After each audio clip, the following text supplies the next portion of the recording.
Magandang tanghali! Kumusta po? Narito po ulit ang update natin para sa lagay ng ating panahon.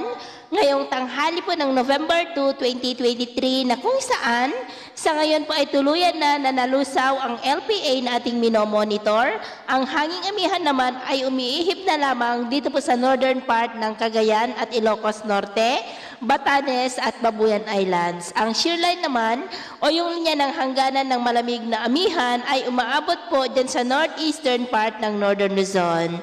At sa atin po ang long range forecast, maliban sa posibleng pamumuo ng mga sama ng panahon, dyan sa silangang bahagi ng ating bansa ay wala naman pong bagyo na nakikita na tatawid po dito sa atin for the next 5 to 7 days o kaya pa hanggang sa susunod na 2 linggo ay storm-free pa rin po tayo.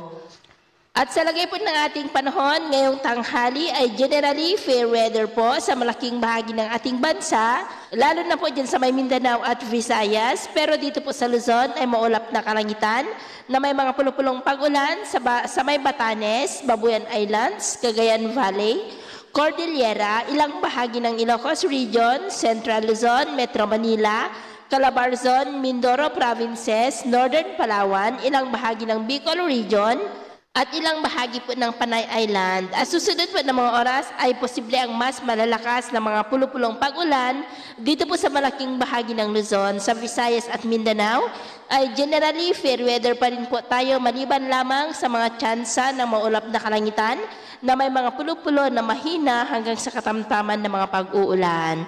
Kaya kung lalabas po tayo sa ating mga tahanan ay ugaliin po natin lagi ang magdala ng kahit na anong panangga natin sa init ng araw at protection na rin po sa mga biglaang buhos ng ulan. Atin naman pong mga baybayin dahil sa amihan at shear line ay may kataasan po mga seaboard sa mga baybayin po ng Batanes, Babuyan Islands, maging po sa ilang baybayin ng Ilocos Norte ng mga alon po ay posibleng aabot hanggang po sa 1.5 to 2.5 meters height.